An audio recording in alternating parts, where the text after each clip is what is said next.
Hey, obviously you guys know we got South Dakota State this week. We'll be heading out there on Friday, charter out. So we'll do some of our normal lunch and meetings here before we leave, and jump on the plane at 4 o'clock. Get out there, we'll do a walkthrough. I think we have an indoor facility rented there in town in Brookings, so we'll go over there. Actually, Sioux Falls, the indoor facility is, so we'll go over there and get a walkthrough there, and then go back to the hotel, eat dinner, have chapel, and then finish up some meetings, and then get ready to go play there on Saturday. It's supposed to be about 40 degrees and sunny, about 9-mile-an-hour wind. It'll be a natural grass surface, so it'll be a different surface for us to play on. It's always what you make of it. But good football team. You know, prior to last week, they were first in the conference, and obviously had a setback last week. But Coach Stiegelmeyer is, you know, since he's joined the conference, he's been 4-0 against Youngstown State. You know, last year we had lost by 7. Previous year we had lost by 10. And I think previously before that it was, you know, pretty lopsided. But you know, it'll be an exciting environment. You know, I think they've got 15,000 tickets sold. I think 10,000. The stadium seats 10,000, so it's a hobo day out there. So they'll be rocking and rolling. It'll be a great environment for us to play in. And you know, I think everything starts with them, with their running back on offense, Zach. He's a north and south runner, very physical, runs behind his pads, a one-cut guy, and just about every game he's been able to break some really big runs. You know, he's a guy that breaks tackles. You got to get him wrapped up, but in all the games, really other than Northern Iowa, he's been able to get some big runs on people. Runs behind that offensive line. He's got a pretty good offensive line up there in front of him. Big guys. And Austin's the quarterback last year that had an outstanding freshman year. And you guys know that he had a thumb injury before the season. And you know, maybe hasn't been playing exactly like he'd like to, but I'm sure he has a lot of confidence going into our game. Last year he had a lot of success against us. And then, you know, defensively, they're giving up 15 points a game. They're number 1 in red zone defense. They've only given up 4 touchdowns in conference play, and they're about 32% on third down. And I think the glaring thing that shows up is even though they've had some graduation, you can tell that they've recruited a certain type of kid that plays in their defense, and I think it starts with great effort. They play hard, they play gap sound, play great with their eyes. They do a great job of leveraging the football, and you know, I think that that's a compliment to their staff. They've done a good job, and this will be a big game for us. Coach, I suppose if it were easy, we wouldn't be asking this question, but how is your football team different in October than it was in September, other than the record?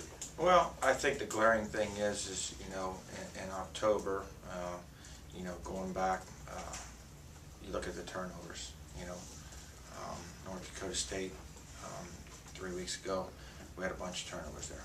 You know, and you know, and last week obviously we had 4 turnovers in the fourth quarter, and that's something that we have not been doing for the most part since I've been here. And you know, is the guys pressing? Is the guys trying to make a play? Is the guys having pressure? You know, and that's something that we analyzed on Sunday when we came back in, looked at every single play. You know, how many plays would you really take back and change if you could? And really, there was 2 plays, and neither one of them affected a turnover as far as a play call. You know, the plays are there. You know, there was one time, the first play of the second half, that they had what you would call numbers. And when I mean numbers, I'm saying that is not going to be a successful play right there because they have more numbers than you can block. But there wasn't one other situation the rest of the game that you say they have numbers. You know, we have a guy for a guy, whether it's run or pass. We just have to do a little bit better job of executing in that fourth quarter there. You know, we gave away a bunch of points there, and that made a difference in the football game. Eric, in the early part of the season, successfully running the football. With all due respect, have you guys gotten away from that at all? I mean, I know you talked about maybe not having Jermaine carry the ball as much. And well, the thing is you know, we try to get some other backs in there, which we did. But, you know, when you run it on first down and you end up being in 2nd and 9 or 2nd and 8, that's not an efficient play, you know. And I think you have to have some balance to some extent. You know, I feel confident in our run game, you know, and you know, at times we ran the ball really well. At other times, you know, we miss a block here or there, ends up being 2nd and 8 or 2nd and 9, and then, you know, what are you going to do there on 2nd and 8 or 9? You're going to throw it, maybe not, and that's where we kind of put ourselves in a little bit of a bind. But you know, it's all manageable stuff. Cookie's healthy, good to go. You know, our offensive line, they like to run the ball every single play, but you know, we have some threats at receiver, and Kurt can throw the ball. Kurt's our guy, you know, and we believe in him. And, you know, we expect Kurt obviously to bounce back and have a big day on Saturday. Do the playoffs begin this week for you? No doubt. I mean, this is going to be a playoff. Really, it's a playoff game atmosphere when you consider the crowd, you know. And I mean, we're record-wise, we're 4-3, and we have 4 games left. I mean, 8-3, probably get in. You know, 7-4. It's going to depend on who you beat and who you did, you know, and strength of schedule. So, really, it just gets this. We want to be in. This is a playoff game. This is going on the road in the playoffs, a playoff game atmosphere. They're going to have a lot of people there, and you know, they're not happy they lost last week either. Is Stiegelmeier, or whatever his name is, the coach, Stiegelmeier? Yes. Is he one of the toughest coaches to go against? I have a lot of respect for him. You know, he does a good job, and you know, he's a time of possession guy. He likes to grind the ball out, plays to, you know, runs the ball very well, plays to his defense, you know. And you look at last year, he wasn't running the ball as well as he wanted to, so he was throwing it all over the ballpark. So that's a sign of a good coach to me, is just playing to your strengths. And you know, their defense is outstanding. I mean, you know, we've faced some pretty good defenses here recently, and he's right up there with them. A little bit different than Southern Illinois as far as just overall structure, but very sound, and you know, they play hard. The kids play hard. You mentioned Kurt. I mean, he was pretty shook up on Saturday. No concussion or no physical problems? No physical problems, other than just probably taking a little bit of a hit on the, you know, we ran that nice option out to the left there and got that clipping call, you know, cut obviously below the waist back towards the ball. But, you know, probably got banged a little bit there, but nothing significant where we felt like it affected his head or anything like that. And, you know, all indications are that we, on game day and then obviously coming back on Sunday, we have everybody come in and just do a medical checkup, and was fine, you know. So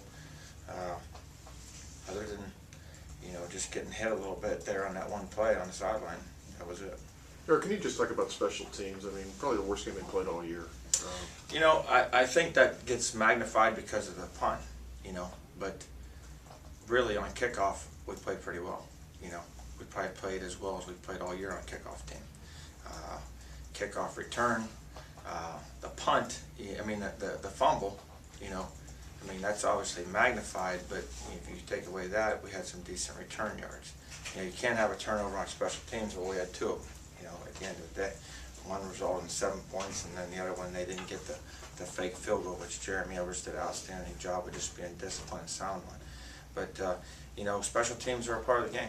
And, you know, on the punt block, I mean, we had a guy attempting to block that guy. He just didn't get the job done. You know, it's not like the guy ran scot-free and it was unaccounted for in our schematic scheme.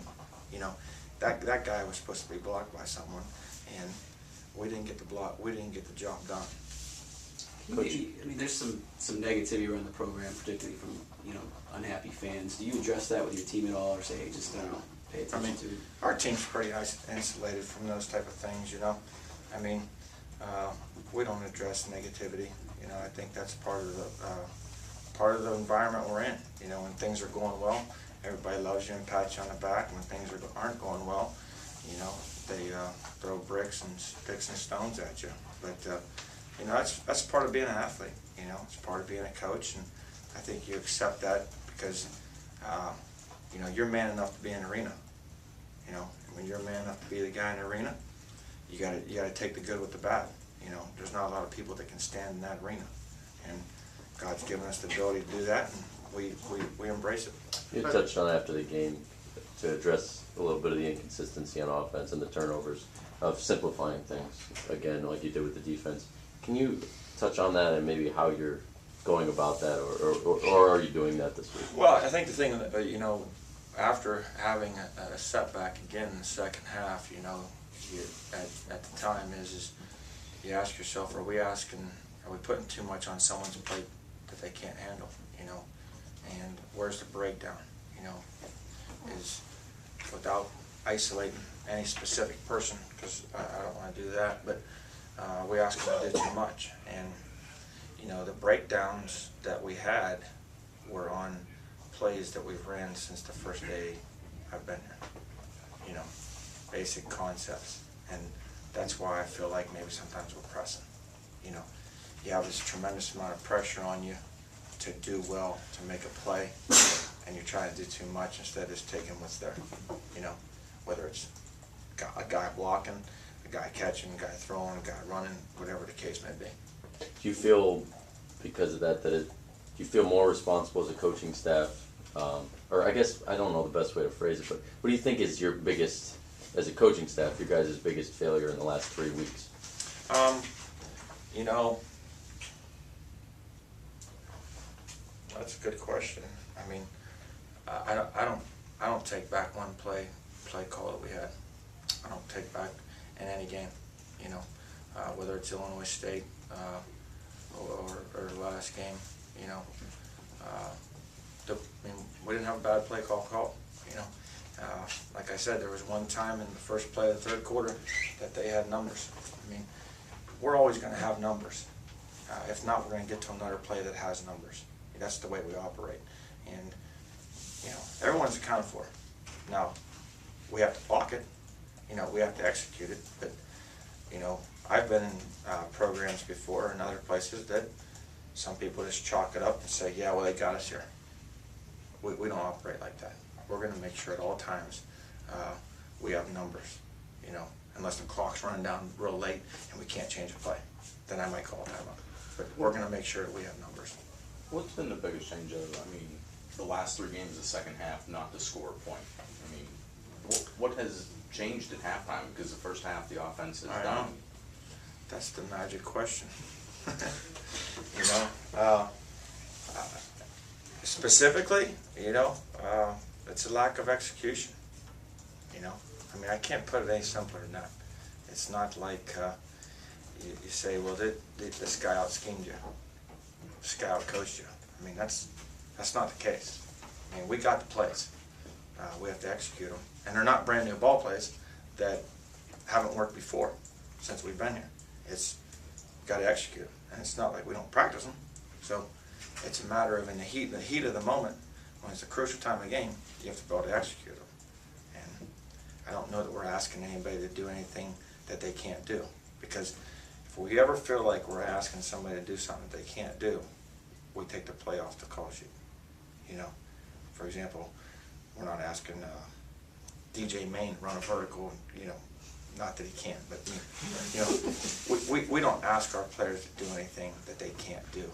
Or if there's a matchup that we don't like and we know that's a potential failure for us, it doesn't go in. Our game plan's in today. I mean, we already know what we're going to do. Red zone, third down, you know, normal down and distance, the whole deal. So we go out today and practice it, and we get confidence in being able to do it and make sure we give them today and tomorrow and Thursday all the different scenarios that can happen in that situation. Does that account for any adjustments that the opponent's defense might make at halftime based on what you've been successful with in the first half? How much, well, I guess what I'm asking is how much flexibility do you have in that game plan when you see the defense making adjustments? If a defense makes adjustments and we feel like the play that we have designed or called where we would be outnumbered, I mean, that's what it all gets down to. You know, if I only have 5, the example would be, if I only have 5 blockers, we're not going to run the ball into 6 defenders. Follow me? Mm-hmm. You know, it's that simple, and we don't do that. You know, It's just not gonna happen. So whatever the situation may be, run or pass, based on front and coverage, is what we do. And then sometimes we have a combination of both plays that we run either or. What Eric, gives you the most confidence that this group can right the ship and start executing and get the job done? Because I know they're good kids, you know? I mean, I don't necessarily, I know they're frustrated, but I don't detect that they're walking around here with their head down. They know what's at stake, they've worked hard, they've invested, they're doing things right, we're doing things the right way, and, you know, they know that we can control our destiny, you know? We're good enough, we're a good football team. When we don't turn the ball over, continue to play defense like we did last week, we're a good football team. And they know that. We just have to do it for 4 quarters. You know, that's the key right now. Just playing 4 quarters of football. Eric, you said since you've been here, you want your players to have fun, and winning is part of that. Do you still sense the players are having fun? I mean, I think when you lose a game, obviously there's a down, feeling of being down, you know. But, you know, this is an up and down game. And I think that's where as coaches we need to intervene and make sure that we have fun. You know, yesterday we had Coach Kopp out there, and whether we decided to run after practice or not, we had him field a punt by list and boom the ball. And if he catches it, we don't run. If he drops it, we run. So Dan Kopp was back there fielding the ball like this, and you know it's kind of funny to see, but he did a good job. Pretty good athlete there, Boardman High School, but he caught it. And you know, the kids enjoy it. I mean, that's my job. My job is team chemistry, obviously, and you know, leadership and recruiting. And the thing is I've got to continue to keep it fun for these guys and continue to treat them in a first-class manner. You know, you can easily stand here today and throw a bunch of people under the bus and point the finger, but that's not my approach. You know, I've seen coaches in the past throw their players under the bus, and I'm not going to do that. You know, our players know that we have a great system, we have great coaches, and we just got to do a little better job of executing for 4 quarters, and you know, we can win a lot of football games, but it's pretty clear what we have to do. Do you guys ever think about maybe doing something so drastic to start the second half, maybe come out an old stack guy or wing T just to run one set? And well, the thing is you know, you can say to do that, but the thing would be is you don't know what they're going to do. You know, so do you gamble on doing something exotic that you know maybe they might have a better? I like to know where they are. You know what I mean? And I like to line up and know where they are and take my chances of our players on your players. You know, if we had some bad plays on, I'd probably have to start getting pretty exotic. But we don't have any bad plays on. And with that being said, you know, you got guys that keep saying that you're a confident team, you know what you're capable of, but now there's a sense of urgency as well. Can you weigh the two, the confidence against the sense of urgency right now? I would say that our players know that this is a playoff type game, and they understand the sense of urgency. You know, like I said on Saturday, we've put our back against the wall, but at the same time, I don't ever want to come across to any of you guys or anyone. I'm not going to stand here and make excuses. You know, it gets down to execution. That's what we got to do. Period. Eric, do you coach any differently in that situation? Because your backs are against the wall, there's a sense of urgency. I think I have to do a good job of creating a high pressure environment today, tomorrow, Thursday, pull back a little bit, and I want the pressure to be on today. You know, there'll be enough pressure on them on Saturday, but I think today you try to create a high pressure environment, make it stressful, put them in bad situations, meaning make them make some of these checks, change some of these plays, make it as hard as it can be, so that way you make sure that they can handle it. Because if you make it as hard as you can, if you can make it as hard as you can on your team in practice, you know, whether it's based on numbers or alignments or things, then when you go to the game, it can be somewhat easier or simpler. Is this season a failure if you don't make the playoffs? Yeah. I mean, I expect to make the playoffs. I really do. You know, I don't have any doubt that we we control our own destiny, you know, and we expect to. I mean, that's never going to change. You've had games where the offense has excelled, the defense played pretty well last week. What's it take to have all three phases for you to put that complete game together?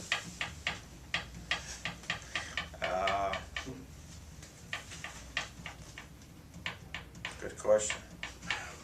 I just, other than continuing to address it, talk about it, I think we gained a sense of confidence last week by the way we played on defense.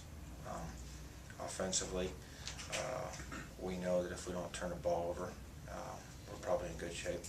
So, and then getting some, a little bit better effort on a couple of things on special teams,